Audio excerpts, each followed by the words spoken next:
Some people do not leave God by walking away. They leave Him while still standing very close to holy things. They are still in the camp, still among the people, still serving, and still carrying on their shoulders the things that belong to the tabernacle.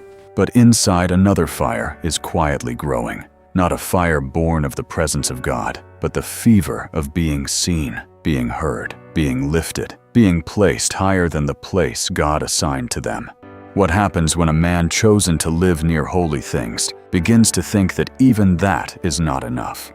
What happens when discontent no longer stays hidden in the dark, but begins to dress itself in language that sounds so right, so righteous, so much like truth?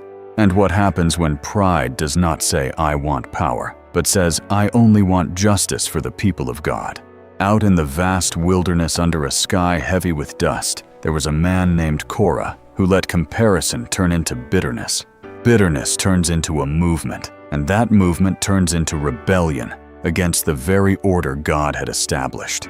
You will see bronze censers flashing in the early sunlight in ambitious hands. You will hear whispers moving through the camp like fire racing through dry grass. You will stand before tents where jealousy wears the clothing of spiritual zeal, where the self speaks in a voice that sounds almost like justice, and where in the end, the ground itself must open its mouth to answer human arrogance. But the earth splitting open was not the beginning of the tragedy. Before the ground opened its mouth, the human heart had already cracked. Before fire came down from the Lord, gratitude in the heart had already been poisoned by comparison. And yet, right in the middle of one of the most terrifying stories in Israel's wilderness journey, God still places a radiant picture of grace.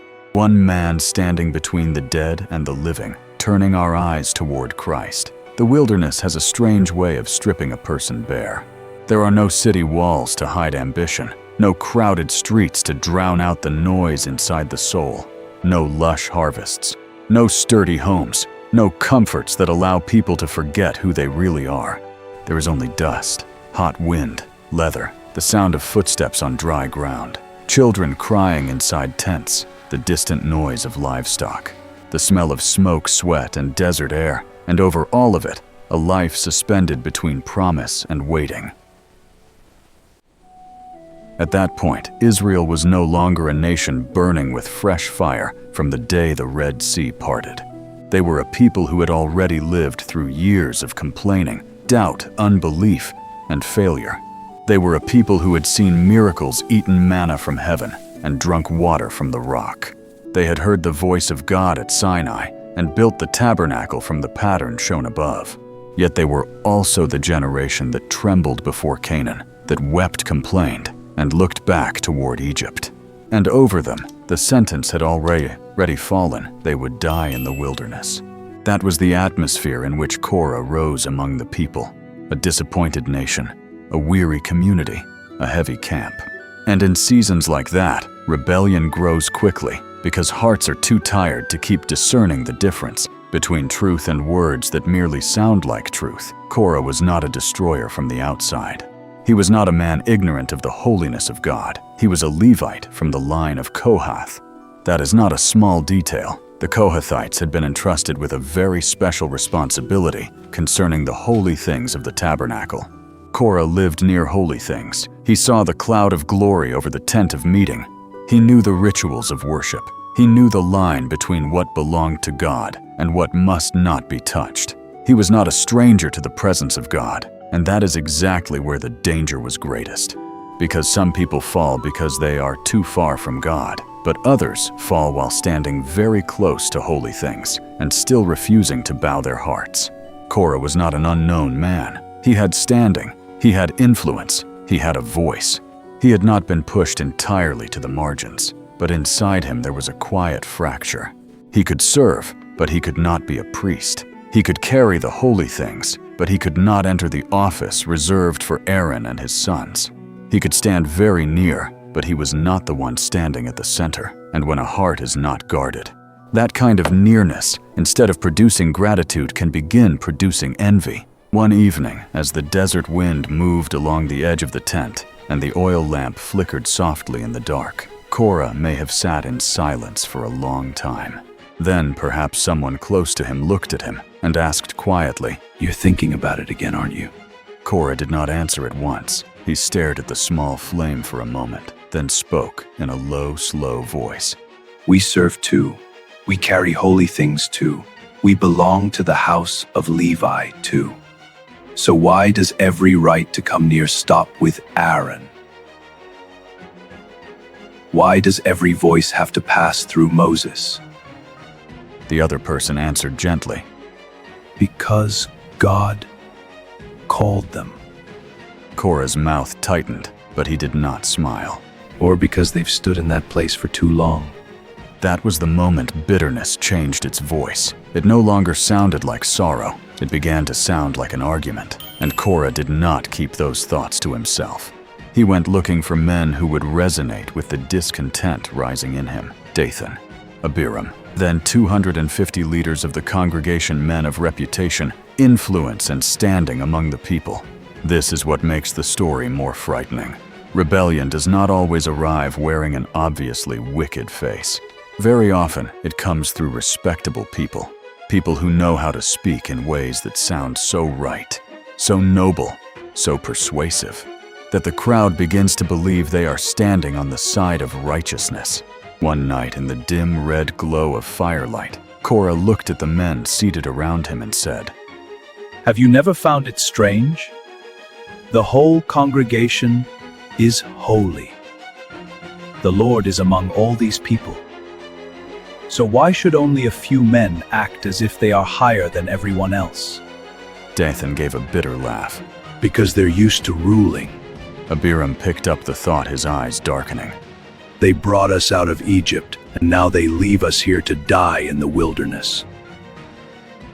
And still they want people to call them the men God uses." Another man clenched his fist. "We are the people of God too. We are holy too. Why do we always have to remain underneath?" Words like those do not fall to heal a wound. They fall to feed it. Each complaint became another brick in the house of rebellion. The next morning they came before Moses and Aaron. The atmosphere in the camp tightened like a drawn bowstring. One person looked at another. It felt as though an invisible storm had gathered outside the tent of meeting. Korah stepped forward, not shouting, not losing control, and that is what makes it so dangerous. He spoke clearly, sharply, like a man convinced he stood on the side of justice. "You have gone too far. For all in the congregation are holy, every one of them, and the Lord is among them. Why then do you exalt yourselves above the assembly of the Lord?" That is the kind of statement that is deeply dangerous, because it contains part of the truth. Yes, the people were holy, and yes, the Lord was among them. But Korah used the truth of the congregation's holiness against God's specific order. He used one truth to twist a greater truth. He turned ambition into justice, envy into a righteous cause, rebellion into spiritual language. Moses heard every word. Moses did not defend himself, lash out in anger, or command that they be restrained. Scripture leaves us instead with one quiet, piercing detail. He fell face down. That is the response of a man who understands this is no longer a clash between two egos. This is the order of God being put on trial among his own people. Then he rose and said with more sorrow than anger in his voice, "In the morning the Lord will show who is his, and who is holy, and will bring him near to him." Moses went on to tell Korah and those with him to take censers, put fire in them, and stand before the Lord. If they had truly been called to that role, God would confirm it. But then Moses put his hand directly on the root of the matter with a question that cut like a blade into the deepest pain. "Is it too small a thing for you that the God of Israel has separated you from the congregation of Israel to bring you near to himself?" That is the tragedy. The problem was not that Korah had been given nothing. The problem was that he considered what God had given him too small. He had lost the ability to be grateful for nearness. He had begun to ache only because he was not higher. Moses continued, "He has brought you near him, and all your brothers, the sons of Levi, with you. And would you seek the priesthood also?" In that moment, every disguise began to fall away. This was no longer a plea for the people, nor a true concern for the congregation. Behind those righteous-sounding words was a heart reaching for what God had never placed in its hands. Then Moses spoke a sentence heavy with coming judgment. You and all your company have gathered together against the Lord. That is exactly what rebellion never wants to hear. It prefers to imagine that its struggle is only with people, because admitting the truth would mean facing something far deeper at its core. Rebellion is not resisting man's position, but God's order. But Korah did not step back. There are moments when the human heart has gone so far that when truth touches it, it does not melt.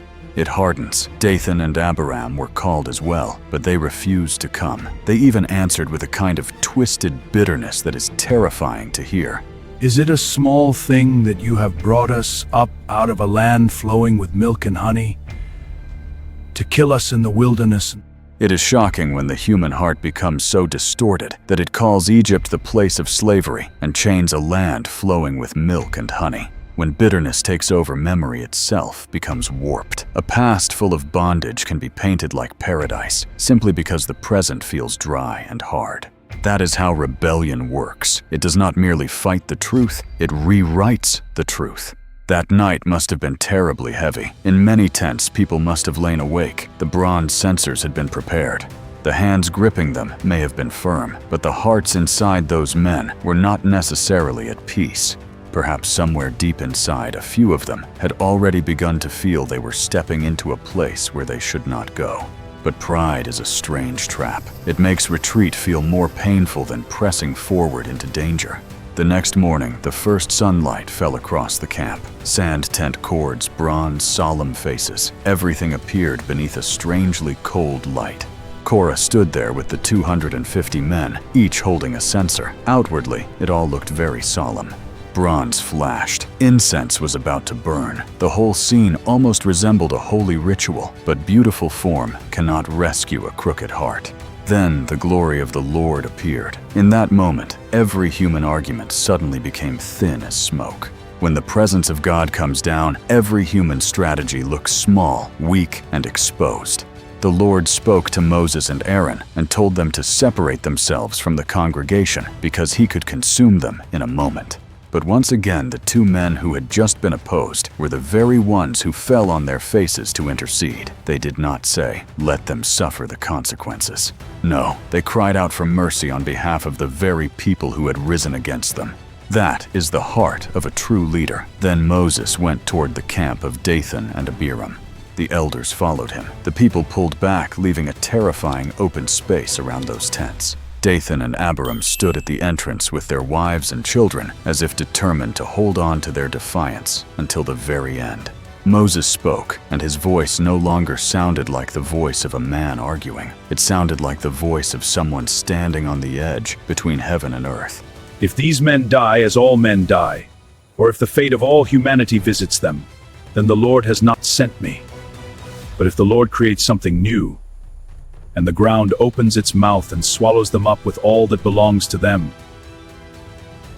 then you shall know that these men have despised the Lord. Then the ground split open, not as poetry, not as symbolism. The earth truly opened its mouth. The ground that had looked silent and solid suddenly tore apart.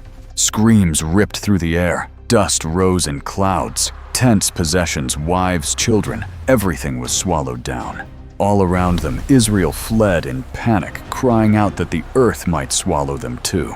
In that moment, the wilderness became a courtroom. There was no more debate, no more slogans, no more arguments left standing. The ground had answered for heaven, and it did not stop there. Fire came out from the Lord and consumed the 250 men who were offering incense. 250 leaders, 250 men of standing, perhaps convinced that numbers would make them strong. But fire does not count heads. Fire answers rebellion, and when it was over, the bronze censers still lay there. But the hands that held them had become ashes. What they used to enter holy space through pride became the very evidence standing against them. God commanded Eleazar to gather those bronze censers and hammer them into a plated covering for the altar. as a memorial to the people of Israel. How painful that is. Bronze, once lifted in the hope of seizing honor, was now beaten flat into a warning for generations. But the heartbreaking truth is that the story still did not end there.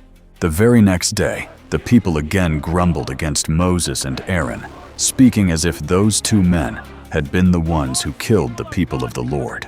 This is where we see how hard the human heart can become. It can look directly at the unmistakable judgment of God and still blame the faithful. Then a plague broke out in the camp. One man fell, then another. Cries rose everywhere. Death began moving like a poisoned wind through the tents. And in that moment, Moses turned to Aaron and spoke with the urgency of a man who knew death was running faster than human words could keep up. Take your censer and put fire on it from off the altar and lay incense on it and carry it quickly to the congregation and make atonement for them. For wrath has gone out from the Lord. The plague has begun. Aaron did not argue. He did not hesitate. He did not complain that these were the same people who had opposed him the day before. He took the censer and ran into the midst of the dying people. Picture that scene. On one side lay the bodies of the dead. On the other side stood the living with death rushing quickly toward them. And in the middle stood Aaron. The smoke of incense rose. His feet moved quickly through the cries of grief. And Scripture records a sentence so short, it lands like thunder. And he stood between the dead and the living, and the plague was stopped. Numbers 16:48. He stood between the dead and the living. That is the brightest image in the entire story. Korah wanted the priesthood because he saw it as an honor. Aaron revealed the true nature of priestly ministry, not being lifted, but standing in the middle of death to intercede for others.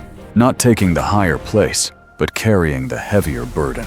Not being looked at, but running into danger in obedience. Korah wanted power. Aaron carried responsibility. Korah wanted to come near the altar to elevate himself. Aaron came near to save the dying. That is the difference between spiritual ambition and true ministry.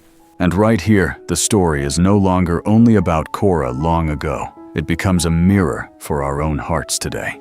Because many times, we are still in the house of God, still serving, still speaking the language of faith, while inside we are quietly growing tired, comparing, becoming unsettled when we see someone else being used by God more than we are. Then gratitude begins to fade, and the self starts demanding a place higher than the one God assigned. But the gospel does not leave us trapped there. Aaron once stood between the dead and the living, but only Jesus Christ stands in that place for us forever. He did not grasp for glory. He humbled himself and carried our sin, our pride, and our bitterness to the cross, opening the way to life. So if your heart is weary today from comparison, aching from not being seen, struggling under quiet dissatisfaction, bring that to the Lord. He is not calling you to stand out. He is calling you to come near, not to fight for a higher place, but to receive a cleaner heart. And perhaps the most beautiful thing in this story is this: the earth may open for the proud, but heaven still stands wide open for the one who humbles himself before God. If this story has touched your heart, write this in the comments: Lord, keep my heart humble before your presence. And if you love Bible stories told in a seamless, emotional, cinematic way, do not forget to like, share, and subscribe to Fidelia Bible Stories, so that together we can keep walking into stories that not only retell what happened long ago, but also shine light into the deepest hidden corners of the human heart today.